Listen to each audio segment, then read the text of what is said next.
bien, mi primera experiencia con el teletrabajo ocurrió en Singapur hace unos 18 años atrás, con ocasión de la epidemia del SARS, que es el síndrome respiratorio agudo grave, que empezó en 2002 en el sur de China y se expandió por gran parte del mundo, extinguiéndose en julio del 2003. El SARS fue creado por un coronavirus, otro más, pero era un virus que incapacitaba muy rápido. Y por lo tanto, las personas al contagiarse caían en una enfermedad muy grave, una neumonía atípica, y en parte esa fue una de las virtudes, digamos, porque la persona al caer enferma no podía seguir contagiando. Y esa fue la forma que finalmente la enfermedad se controló.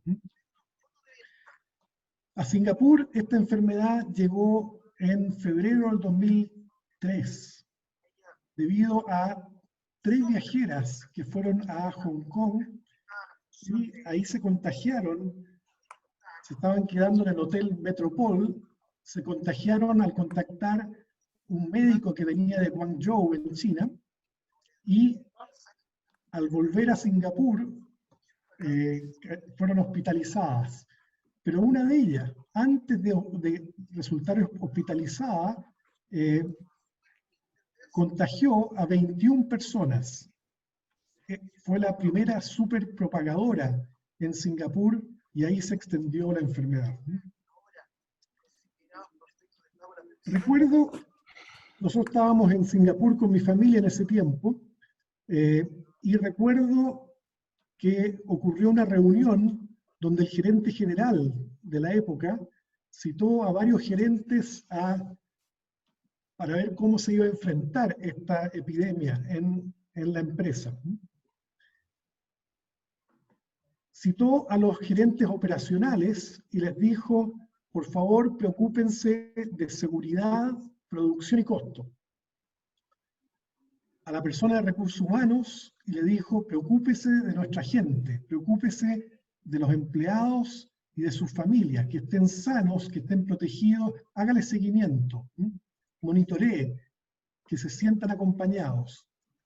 Y a la gerenta de finanzas le dijo, averigüe y traiga una propuesta de cómo van a ser las prácticas de trabajo ahora que está este virus dando vuelta. Para mis alumnos, esta es la misma gerenta de finanzas que en mi primer día en Singapur, en la oficina, me dijo, Sebastián, bienvenido, déjame darte un consejo, en Singapur no toleramos los errores. Con lo cual, para mí se ganó el premio a la bienvenida más cálida que había recibido hasta entonces, pero pensando en eso, dije, ella va a producir algo realmente extraordinario en términos de prácticas productivas y tácticas de cómo podemos enfrentar el trabajo cuando está este virus dando vuelta. Finalmente, el SARS infectó a 238 personas en Singapur, de las cuales 33 fallecieron, y según la Organización Mundial de la Salud, 8.098 personas en todo el mundo se enfermaron, de los cuales 774 muy desafortunadamente fallecieron. ¿Cuál fue la propuesta de la gerente de finanzas para las nuevas prácticas de trabajo en vista de la epidemia? Y fue muy simple, tuvo 3 componentes. Primero, dejar de lado las oficinas cerradas, que era la práctica en ese tiempo, oficinas cerradas que en los niveles más bajos se compartían entre 3 y 4 personas, y a medida que uno iba subiendo en la jerarquía, se iba desprendiendo de estos acompañantes, y para quedar al final con una oficina solidaria, digamos. y después, a medida que seguía subiendo la jerarquía, las oficinas iban creciendo. Lo que ella dijo es, no vamos a tener más oficinas cerradas, vamos a irnos a planta abierta para todos. Y las razones que nos dio fueron dos. Primero dijo, la oficina cerrada a usted le da una falsa sensación de seguridad. Usted se siente protegido del virus, pero eso no es cierto. Usted sale al pasillo e inmediatamente puede contagiarse. Y las personas que están afuera, que no tienen la virtud de tener una oficina cerrada, que había unos pocos de ellos, dicen, ¿y qué pasa conmigo? Yo ya no estoy protegido. Otros se están protegiendo, nuestros jefes se están protegiendo y a nosotros nos están dejando desprotegidos. Entonces, la primera razón era, eso no funciona para un trabajo en equipo. Necesitamos desarmar esas oficinas cerradas e irnos a plantas abiertas. Y la segunda razón que dijo es para preservar la distancia social. Ya en ese tiempo, 2003, ya se había pensado este concepto de distancia social. Y los módulos que ella propuso eran módulos de 4 personas, donde cada puesto de trabajo estaba en un vértice del cuadrado, en el ángulo, y en tiempos normales las 4 personas podrían trabajar en esos módulos, y en tiempos de epidemia solamente una de esas 4 personas podría estar en la oficina. Las otras 3 tendrían que irse a teletrabajo. Y por lo tanto, a partir de esa definición, naturalmente en época de epidemia, solamente el 25% de la oficina podía estar en la oficina, el resto tenía que estar en teletrabajo. Esa fue la primera propuesta. La segunda propuesta fue establecer centros de negocios regionales para centralizar todas las tareas administrativas, porque el pensamiento era, si los gerentes operacionales tienen que preocuparse de seguridad, producción y costo, saquémosle todas las otras responsabilidades y pongamos esas en un centro de negocios. Estamos hablando de una reingeniería drástica, donde solamente quedarían en terreno las personas que de alguna forma estaban tocando una máquina o un equipo. Todo el resto, todas las personas que estarían trabajando en oficina, en puestos operacionales, saldrían de la operación y entrarían a este centro de negocios. De esa forma, se minimizaba la posibilidad de contagios en las operaciones y se trataba de que la operación siguiera funcionando normalmente. Luego, ese concepto del centro de negocio evolucionó y el pensamiento fue, bueno, si las personas pueden estar trabajando en un lugar central en la isla de Singapur, ¿por qué no ponerlas en un lugar donde el costo laboral sea más barato? Y eventualmente se creó el centro de negocios en Bangkok, en Tailandia, que llegó a tener sobre 1000 personas. Y la tercera recomendación fue iniciar el teletrabajo para el equipo de ventas. Dado que el resto de la oficina estaba trabajando solamente el 25% en la oficina y el resto estaba ya en sus casas trabajando, se dio el paso adicional de que el equipo de ventas fuera 100% en teletrabajo. Todas estas prácticas de trabajo fueron aceptadas, fueron aprobadas, y lo interesante de este tema, y esta es la cosa la lección que me gustaría rescatar de esta experiencia, es que fue desde el primer día se pensó no solamente en la seguridad de las personas y su salud, sino en cómo trabajar, dada esta nueva situación de epidemia. Desde el primer día no se pensó que el SARS era algo temporal, era una especie de recreo, un hiato, un espacio donde podíamos permanecer en pausa. No, de inmediato se buscó la forma de empezar a trabajar con el virus dando vuelta. Los vendedores tuvieron una reacción mixta al establecimiento del teletrabajo. Como aspecto positivo dijeron, nos gusta esto de no tener que evitar los traslados y poder ir desde nuestra casa a los puntos de donde había que ir a hacer las ventas, y después volver a casa. Ese era el punto positivo. Entre los elementos negativos dijeron, oiga, mi casa, mi departamento no está apto para un teletrabajo. Y cuando volvían a la oficina por alguna reunión, no tenían ningún espacio donde poder trabajar, no tenían un espacio donde conectarse, y por lo tanto eso era una complicación. Y por supuesto sentían una desconexión con los colegas. Ese primer teletrabajo fue lo que llama la OIT, la Organización Internacional del Trabajo, la primera generación del teletrabajo, donde se le pone al trabajador en su casa un computador típicamente fijo, un teléfono, y todo su trabajo ocurre desde la casa. La segunda generación, cuando el computador fijo se reemplaza por un laptop, un computador portátil, y el teléfono fijo se reemplaza por un celular, es la segunda generación, y eso resuelve parte del problema que encontró el equipo de ventas.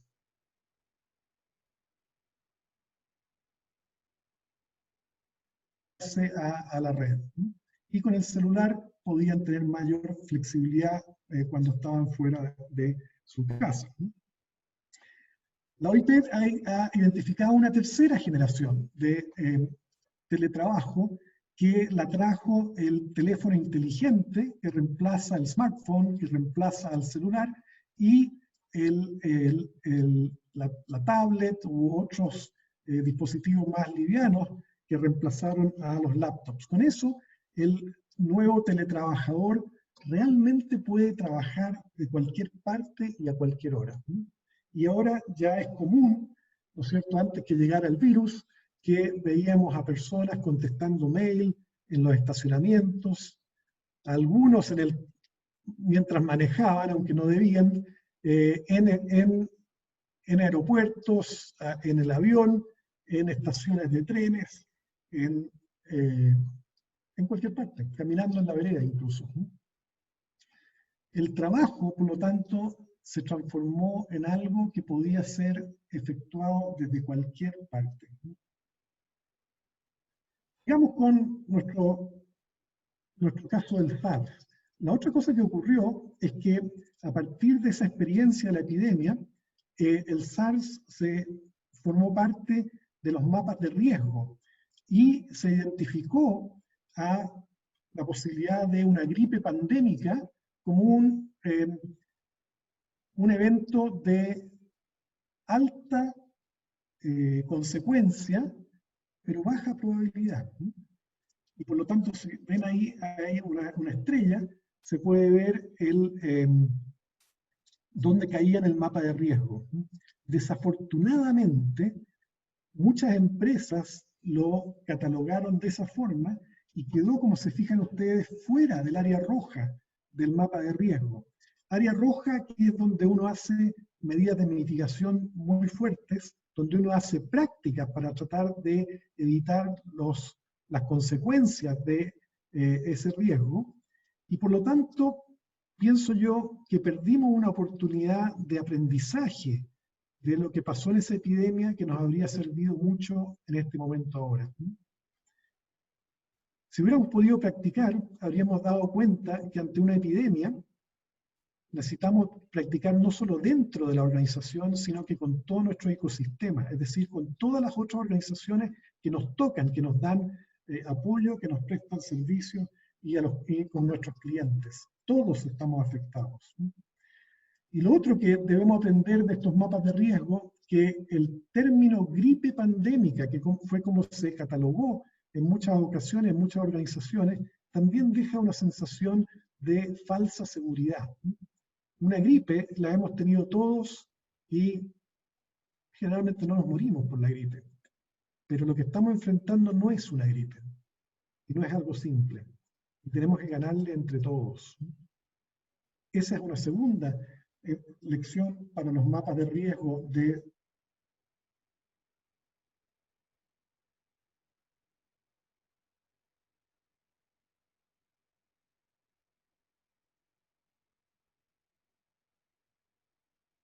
antes del virus. Aquí hay un estudio de Ascendo, un estudio del teletrabajo en Latinoamérica, En Chile, 78% de las personas utilizan Internet, son prácticamente 14,8 millones de personas, lo cual da una plataforma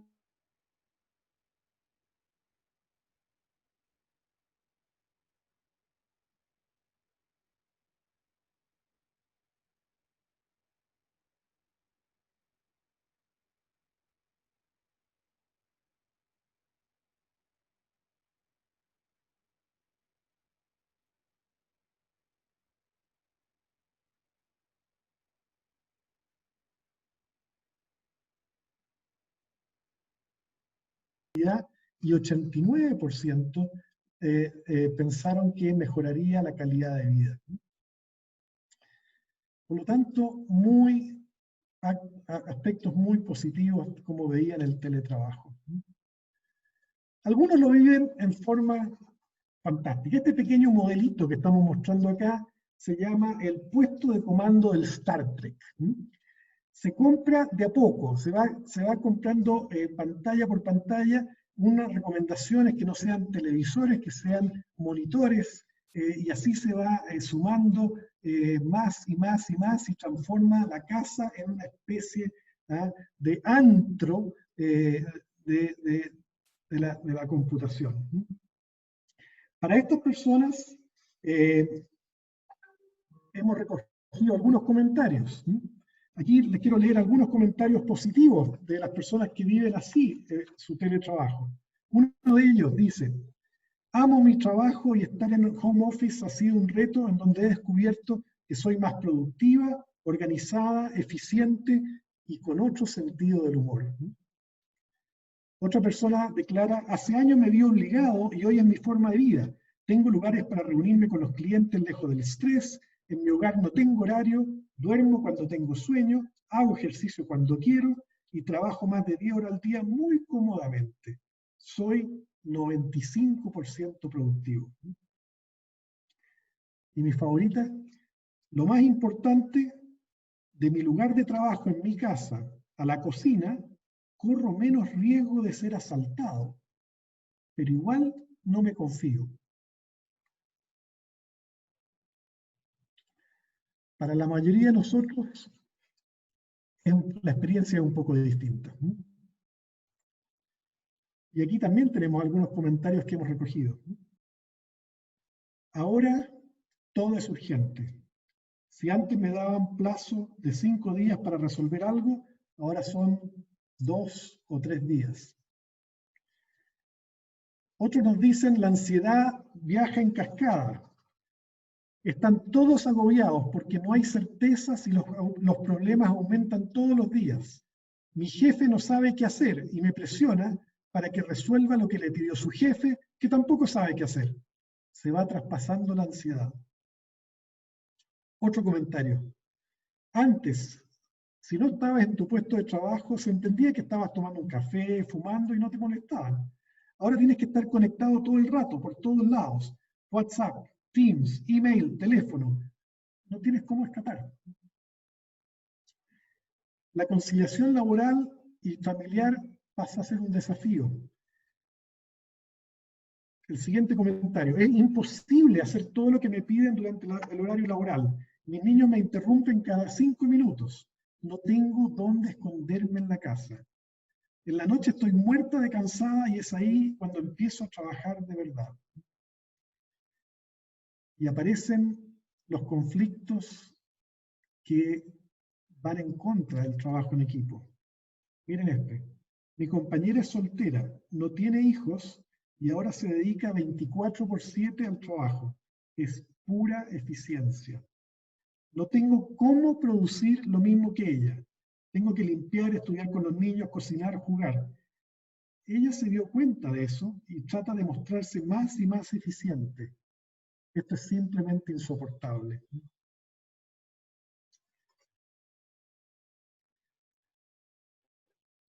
El trabajo desde la casa puede a veces no ser percibido como un beneficio. Mire lo que dice esta persona: todas mis cuentas aumentaron, luz, agua, internet. Hoy, curiosamente, yo pago para hacer mi trabajo.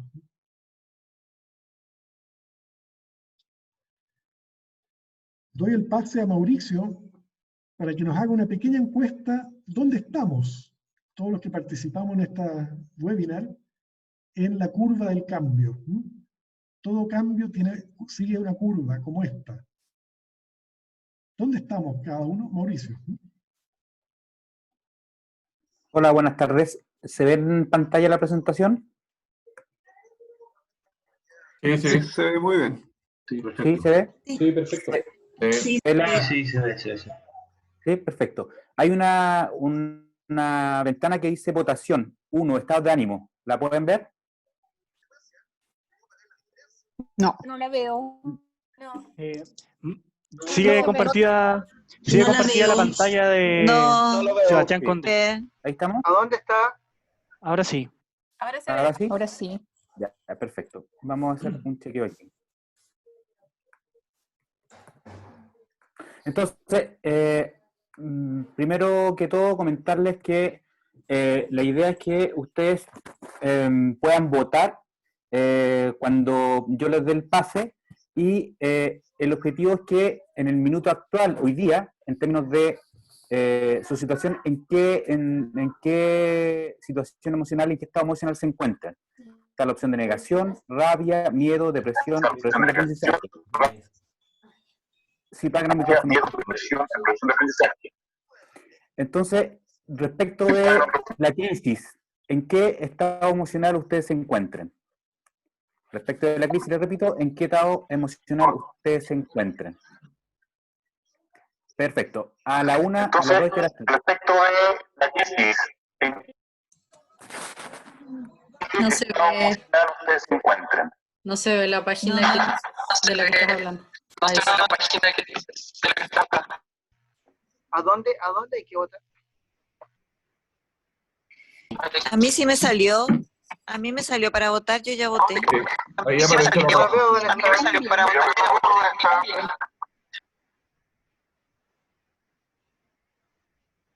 ¿Puede mostrar el código? Listo. Llevamos 31, 140 respuestas, 145 respuestas. 31, Una ya se comió el bicho en la 145 respuestas. Mauricio, hay algo que repite un rato después de lo que tú estás hablando.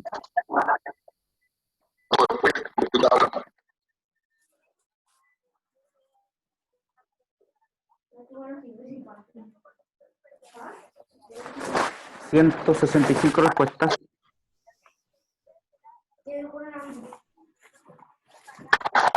¿Se puede silenciar todos los demás micrófonos? enferma.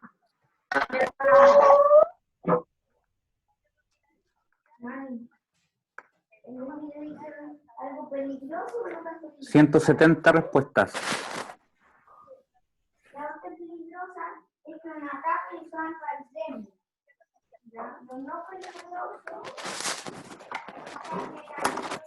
para sujetar 172 respuestas. Vamos con ellas.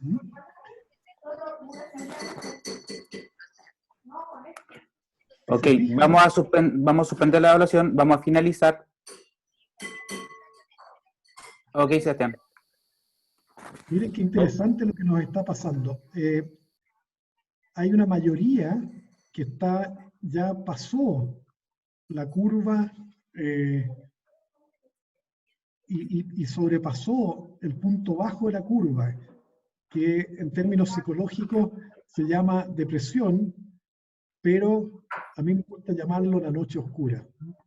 La noche oscura donde no sabemos qué se puede hacer, para dónde ir, hemos perdido la brújula. Y ahí es el momento más peligroso del cambio, porque en ese momento podemos caer en picada y no volver nunca a subir. Pero una gran mayoría de quienes estamos participando en este webinar ya pasó esa noche oscura, ya está logrando explorando nuevas formas de trabajar y llegando al punto alto de la curva, que es el aprendizaje.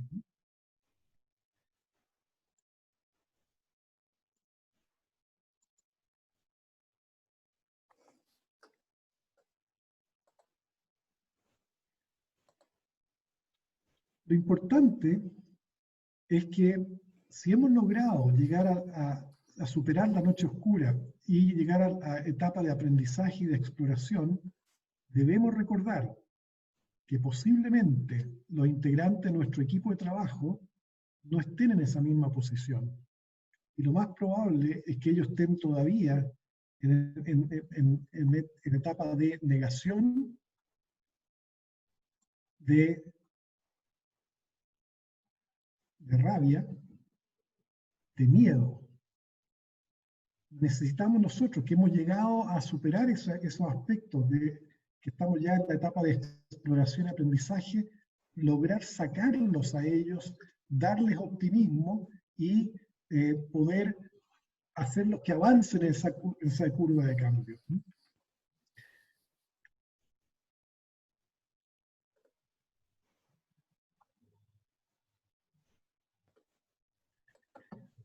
Tomemos algunos otros aprendizajes, tanto a nivel de equipo como de líderes.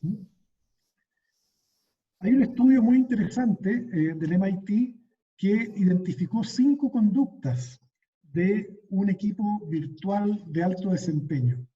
La primera es que un equipo de alto desempeño virtual, es decir, que trabaja a distancia, elige la tecnología acorde a la tarea. Mientras más compleja la tarea, la idea es elegir la tecnología que se acerca más al trabajo cara a cara. Si usted necesita solamente transmitir información, un email o un chat puede ser suficiente. Pero si necesita resolver un conflicto dentro del equipo, o negociar algo, o transmitir una mala noticia, una videoconferencia, un Zoom, es más aconsejable. Lo otro, evitar malentendidos. Tendemos a escribir en forma más dura que lo que hablaríamos con la otra persona cara a cara. Nuestros textos son más fríos y más duros. Suenan más enojados. Y la razón de ello es que las emociones se transmiten por la comunicación no verbal, que no existe en los textos. Entonces, por lo tanto, es muy fácil caer en malentendidos si solamente estamos confiados en mensajes de textos. La tercera, manténgase sincronizado. Al estar trabajando en la oficina, podemos encontrarnos en los pasillos, buscando un café, encontrarnos al almuerzo. Al estar remoto, es muy simple olvidarnos de algún integrante del equipo. Si alguien no ha leído un mail o no ha visto su chat, se queda desconectado de donde está el resto del equipo. Y por lo tanto, nuestro equipo empieza a cojear. La cuarta es ser confiable, es decir, si nos comprometemos a completar una tarea para una cierta hora o una cierta fecha, debemos cumplirla. Y por último, ser abierto e inclusivo. Es natural que nos relacionemos más con personas que son más parecidas a nosotros, pero nuestro equipo tiene personas que son distintas y por lo tanto no podemos olvidarnos de ellas o ellos. Lo interesante de este estudio del MIT es que pidió a los equipos a ponerse una nota a los otros integrantes del equipo y después esas notas se totalizaban. Los equipos que tenían mayor puntaje tenían mayor desempeño en términos de su trabajo en equipo, en términos del cumplimiento de sus tareas y el cumplimiento de los logros. Cada 10% que subía el puntaje de la conducta del equipo virtual, subía el desempeño en un 13%, bastante lineal. Entonces aquí ya tenemos algunas enseñanzas de cómo trabajar mejor en equipo. No obstante, tenemos que estar conscientes que a veces no hay un buen sustituto a la reunión presencial. Y aquí recogimos otro comentario que dice lo siguiente: echo de menos el intercambio de ideas, la parte de pensar, de cranear, de discutir, de negociar, de construir algo entre todos. Hacerlo por una conferencia a mí por lo menos no me resulta. Necesito que nos interrumpamos, que hablemos harto, que tiremos hartas ideas, que rayemos una pizarra. Creo que la tecnología todavía no está a la altura para hacer eso. creo que el Zoom nos está acercando a ello, ¿no? Hay que seguir explorando, ¿no? Es provechoso.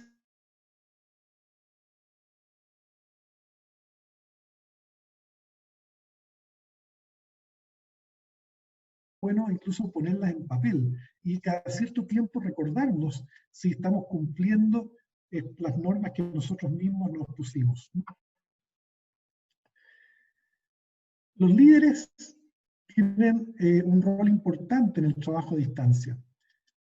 Las personas esperan que él o la líder haga varias cosas. Primero, que lidere. Segundo, que proteja, que nos mantenga a todos seguros y sanos en estos tiempos especialmente, que no nos exponga a riesgos innecesarios. Que comunique, que apoye, que empatice, que esté disponible, que mantenga la calma. Ya estamos suficientemente nerviosos, no necesitamos a alguien que nos ponga aún más nerviosos, que disminuya la incertidumbre.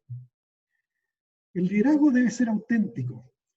Como mi hermano Cristóbal me mencionó en una oportunidad cuando estábamos jugando con el Zoom, y a mí me gustaba jugar con el telón virtual de fondo, ¿no es cierto? Y ponía fotos de Tailandia y otras cosas, y me dijo, oye, eso no es muy auténtico, ¿no?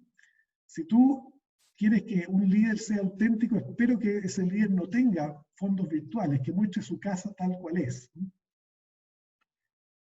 Muy sabio consejo. Comunicar. Comunicar es hablar solamente el 20% y escuchar el 80%. Las personas quieren que uno les dé alguna certeza, pero más que eso, quieren que alguien los escuche, que entienda sus dolores, lo que están pasando en el trabajo a distancia y cómo poder resolverlo. Empatizar es saber que los integrantes de su equipo pueden estar pasándola mal, trabajando desde la casa. 2 comentarios. Tengo que bajar a la conserjería para estar en una videoconferencia. Los otros días me encierro en una pieza oscura para que los niños no me vean y tengo que estar en silencio para que no me escuchen.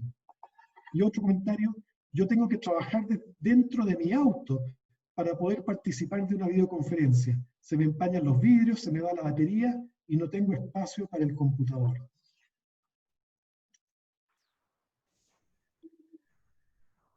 Algunas recomendaciones, humildemente algunos recordatorios para él o la líder. Refuerce la cultura. El trabajo a distancia no hay otra forma de reforzarlo. Modele con su comportamiento las conductas que la organización espera de todos. Confíe en su equipo. Contenga a las personas, ya que es probable que ellos estén pasando por una situación personal difícil y que el trabajo no sea lo más importante en su mente en este momento. Enfóquese en los resultados, en el qué por sobre el cómo. Y por favor, resista la tentación de poner un spyware en el computador para espiar los computadores de su equipo. Fomente la interacción entre integrantes del equipo. Crea un sentido de pertenencia, ayudando a los empleados remotos a conocerse, desarrollarse y trabajar juntos, con especial consideración por las distintas zonas horarias si tiene integrantes del equipo en distintos países. Envíe paquetes físicos, no deje que todo sea remoto y virtual, teniendo presente a todas y a todos.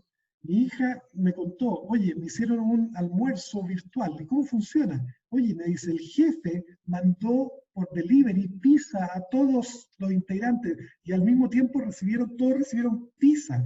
¿Te puedes imaginar lo que fue eso? Y a mí lo encontré increíble. Transmita un optimismo, el optimismo es contagioso, ojo, el miedo paraliza. Planifique el trabajo alcanzando un balance entre estructura y flexibilidad y entregando los recursos necesarios. Proponga normas, horarios y forma de comunicarse con su equipo. Deje contarle una última anécdota. Un jefe que tenía yo, muy querido, tenía la siguiente práctica.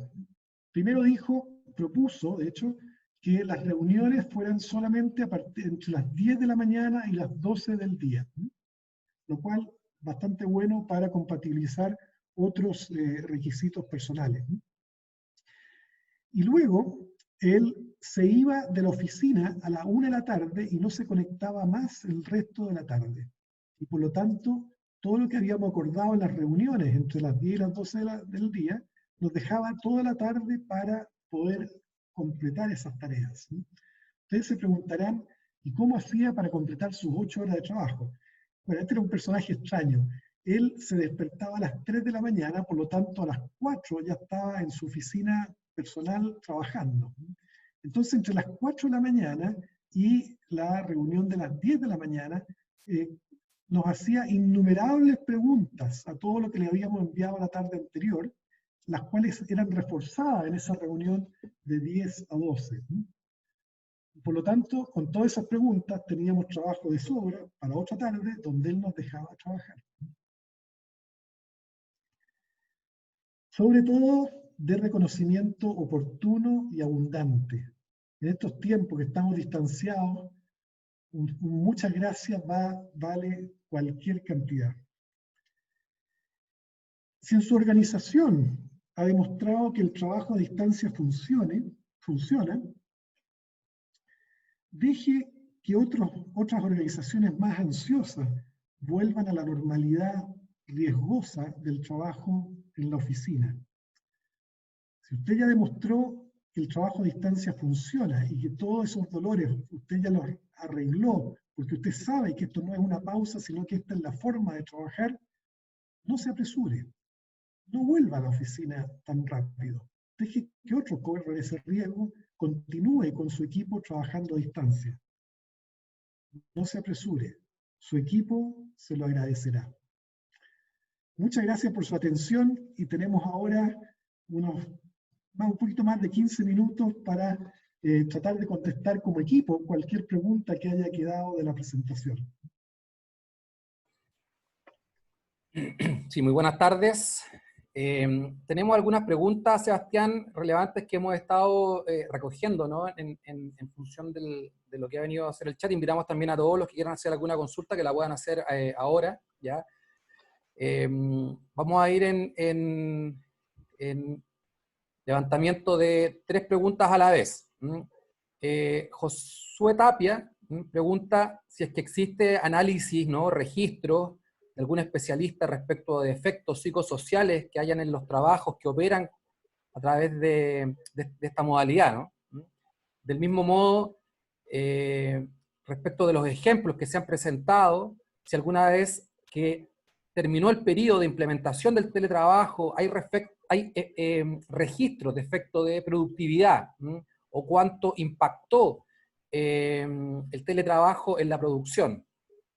Del mismo modo también respecto de si hay registros de estándares de hogares al momento de implementar el teletrabajo, respecto a si es que hay que realizar inversiones para adaptar los espacios de los hogares al teletrabajo. Nicolás Zapata también pregunta en qué magnitud se transformó el trabajo tradicional al teletrabajo en la primera generación 2002 post pandemia, y qué magnitud sucederá en nuestro país post pandemia, año 2019-2020, considerando que muchos estamos en etapa de exploración o etapa de aprendizaje, ya que lo que sucede es que esta implementación es una forma viable de mantener el teletrabajo a futuro. Y finalmente, Mariela Moreno señala que qué pasa con los temas ergonómicos, que muchas veces los inmuebles que están en la casa no están adaptados para realizar teletrabajo. Partimos con esa ronda, Sebastián. Muchas gracias por las preguntas, son muy relevantes y muy buenas. Respecto de riesgos psicosociales, la Organización Internacional del Trabajo ha identificado varios riesgos. Ellos incluyen ansiedad, depresión, problemas de salud mental. Han identificado que para el teletrabajo se requiere una comodidad con la soledad, una cierta capacidad para estar bien consigo mismo, y sin necesidad de tener un refuerzo constante de otras personas. Eso es algo que cuesta mucho y por lo tanto efectivamente hay grandes riesgos y para ello él o la líder, y especialmente lo que comenté acerca del trabajo de los integrantes del equipo, esto de mantener la sincronía protege a las personas contra algunos de sus riesgos mentales, porque nos obliga como integrante del equipo, independiente de lo que esté haciendo él o la líder, de mantenernos en contacto. Cuando terminó el teletrabajo, en el caso de Singapur, se vieron cosas bastante interesantes. La producción tendió a aumentar y la gente, los gerentes operacionales dijeron, bueno, es fantástico, ahora que no está toda la gente staff, podemos hacer realmente nuestro trabajo tranquilo. Algo de eso estamos viendo ahora en la minería, que ha reducido dramáticamente sus dotaciones en terreno. Nos han reportado los grupos staff que se están empezando a sentir ya más desconectados de sus pares operacionales. Eso es un problema serio, porque necesitamos mantener la sincronía. Los estándares en los hogares no están hechos para el teletrabajo, no tenemos lugares físicos apropiados para el teletrabajo. En el caso de la empresa donde yo trabajaba en Singapur, cada persona recibió un pago de $10.000 equivalente para preparar su casa para el efecto para poder hacer teletrabajo. Y junto con ese pago iba la obligación de que una persona de prevención de riesgo pudiera visitar el hogar para revisar el tema ergonómico.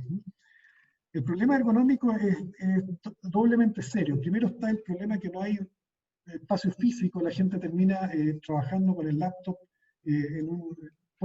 sentado en un sillón, muy mala ergonomía, o en la cama, peor, y eso tiende a producir problemas serios en la espalda y el cuello.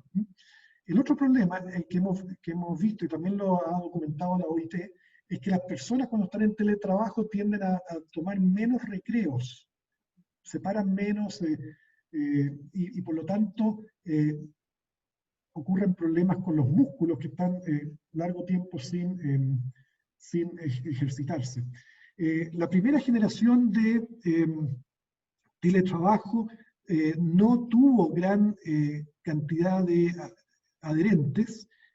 Claramente la tercera generación, que ahora que estamos actualmente pre-pandemia, digamos, es una generación donde todos, me atrevería a decir, hemos contestado un email desde la casa o fuera del trabajo, en algún tercer lugar, y por lo tanto creo que todos hemos llegado a ese estándar, con más y menos participación.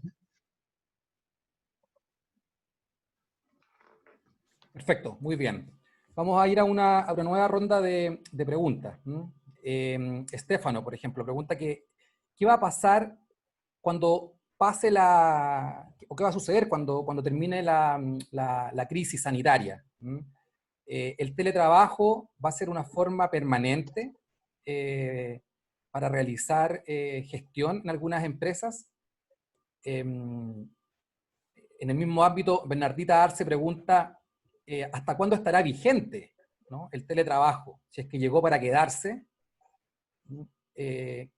Carolina Velázquez pregunta cómo se procede con la contención de líderes, tanto presenciales y no presenciales, sobre todo por saturación de carga y demanda, más la reacción de no saber cómo actuar frente a situaciones de estrés. Y finalmente Carolina pregunta si es que hay algún estudio en el ámbito de la productividad, si es que hay algún estudio que pueda medir el impacto en el Producto Interno Bruto con relación a este cambio de modalidad de gestión.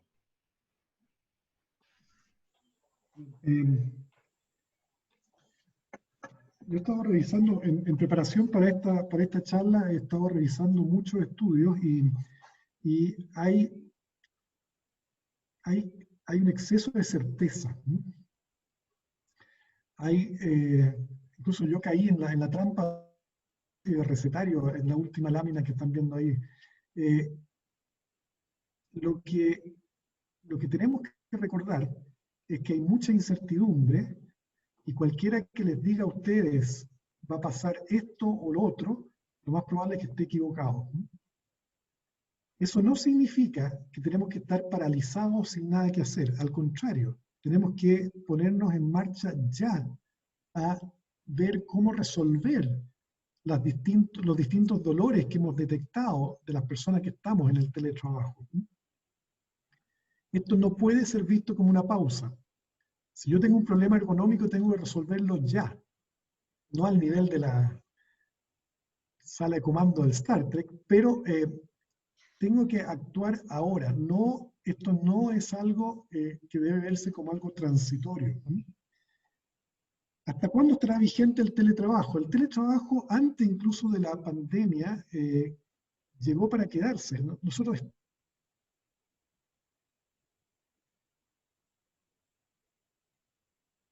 en la vereda, cuando paramos y contestamos una llamada o mandamos una nota. El tema es que necesitamos ponerle control. Tenemos una gran ventaja versus otros países donde se ha legislado al respecto y está el derecho a la desconexión. ¿No es cierto? Que tenemos el derecho de desconectarnos por durante 12 horas. Pero ese es un derecho que nosotros tenemos que vigilarlo. Nosotros no podemos caer en el presentismo, esto de estar trabajando siempre y a toda hora.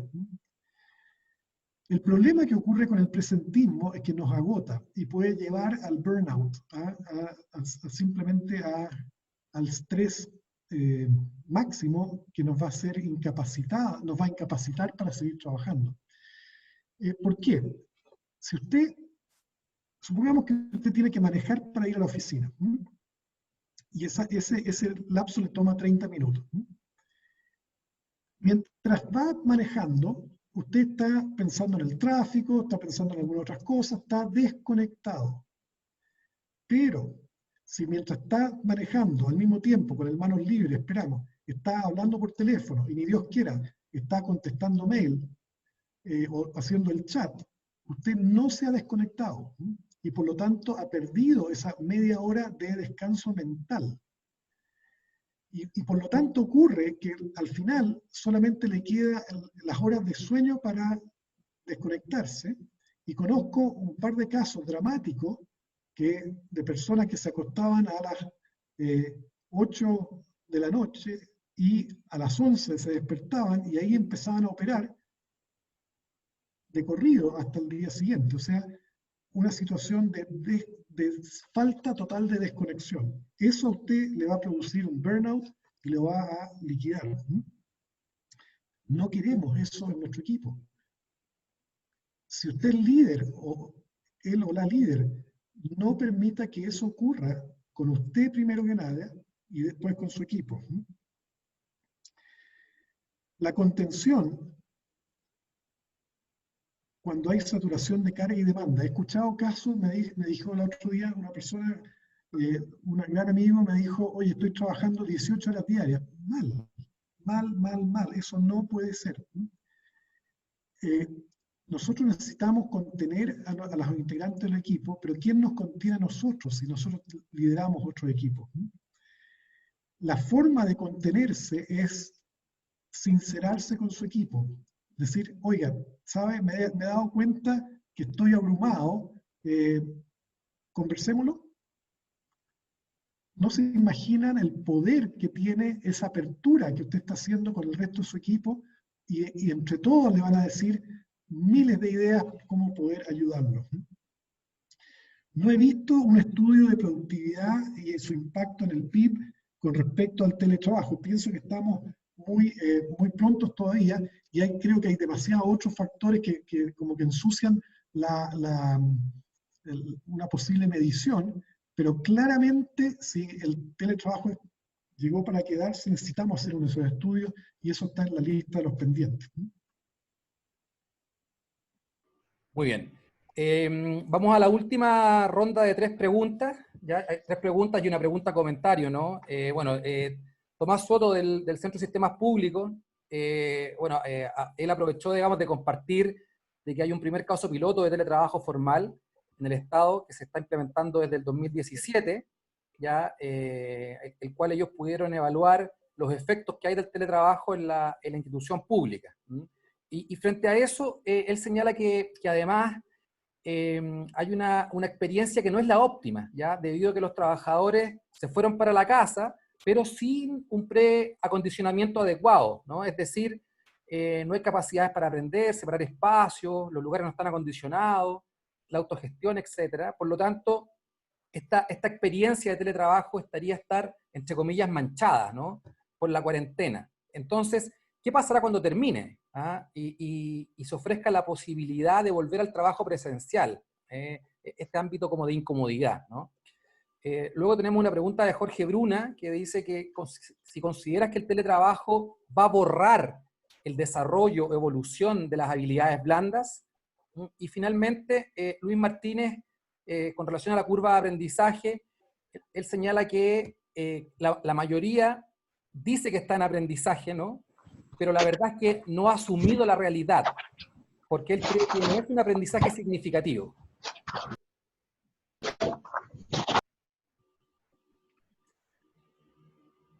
Ahí, profesor.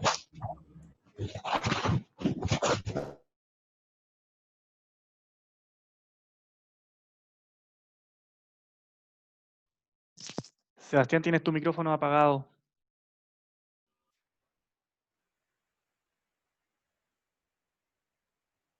Ahí sí, disculpen. Estamos siguiendo con mucho interés el trabajo que el Centro de Sistemas Públicos de la Universidad de Chile, especialmente Tomás, están desarrollando con Javier Fuenzalía y otros del equipo en estudiar el primer caso piloto en el Estado. Creemos que el teletrabajo en el ámbito de gobierno podría dar muy interesantes ventajas para los funcionarios y para el rol del Estado. Claramente, en esta oportunidad nos fuimos a la casa sin ningún acondicionamiento previo, o sea, fue de golpe, pero eso no opta a que podamos corregir algunas de las cosas que hemos ya detectado que son problemas. El tema ergonómico lo podemos corregir ya, y necesitamos, y todos los dolores que relaté, podemos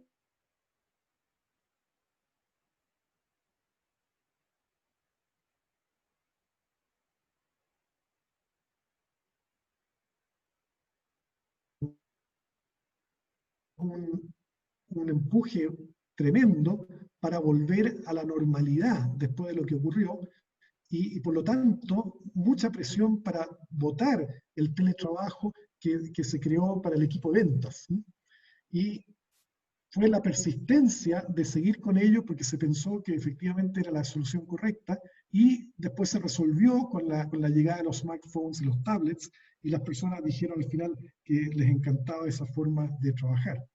Creo que el teletrabajo, más que borrar las habilidades blandas, las va a hacer más necesarias que nunca, debido a que, como vimos en estos recordatorios, y lo que las personas esperan de sus líderes, es que tengan justamente la empatía para resolver los problemas que enfrenta el equipo. Recuerden que en paralelo que está ocurriendo todo esto, está ocurriendo toda la transformación digital, ¿no es cierto? El reemplazo de nuestro trabajo por robots y aplicaciones inteligentes. Pero recuerden también que hasta ahora nadie ha descubierto cómo modelar y recrear con inteligencia artificial la empatía. Eso es algo que tenemos, que nos caracteriza como seres humanos, la habilidad de ponernos en el lugar de otro, y eso es lo que no podemos perder. Y con respecto a la curva, déjenme decirles dónde estoy yo. Yo estoy en la etapa del miedo. Yo todavía estoy ahí y no he logrado llegar al aprendizaje, y ciertamente no he logrado superar la curva. Pero como tengo un optimismo desde adentro, logro que ese miedo no me paralice. Las falencias, las debilidades, y trato de hacer algo al respecto. Quiero agradecerles mucho por su atención a este webinar. Nos deja muy entusiasmados. Vamos a seguir con ello, y para eso dejo a Claudia para hacer el cierre de nuestra sesión. Sí, muchas gracias, Sebastián. quería invitarlos a seguir conectados. La verdad es que ha sido bastante bueno. Este webinar se ha visto harta participación así a través del chat. Queremos agradecerles por eso, por haber venido. Creo que esto nos ha desafiado a todos. La pregunta de cómo contenemos el liderazgo y cómo nos contenemos a nosotros mismos es un tema relevante que tenemos que seguir indagando, y queremos invitarlos a, como equipo de Centro de Ingeniería Organizacional, que si tienen alguna inquietud o algún tema que quieran seguir trabajando, lo puedan compartir a través de correo electrónico. En el chat estamos poniendo nuestro correo electrónico para eso. Como les comentamos al principio, nosotros como Centro de Ingeniería Organizacional estamos organizando, vamos a seguir organizando webinars, así que todo lo que nos han puesto en el chat vamos a seguir profundizando para que sean temas en los próximos webinars que seguiremos haciendo con educación ejecutiva dentro del Departamento de Ingeniería Industrial. Así que los esperamos en un próximo encuentro, y muchas gracias por su participación, por sus comentarios, por sus aportes que hicieron también a través de sus preguntas y el chat. Así que muchas gracias y nos volvemos a encontrar. Gracias.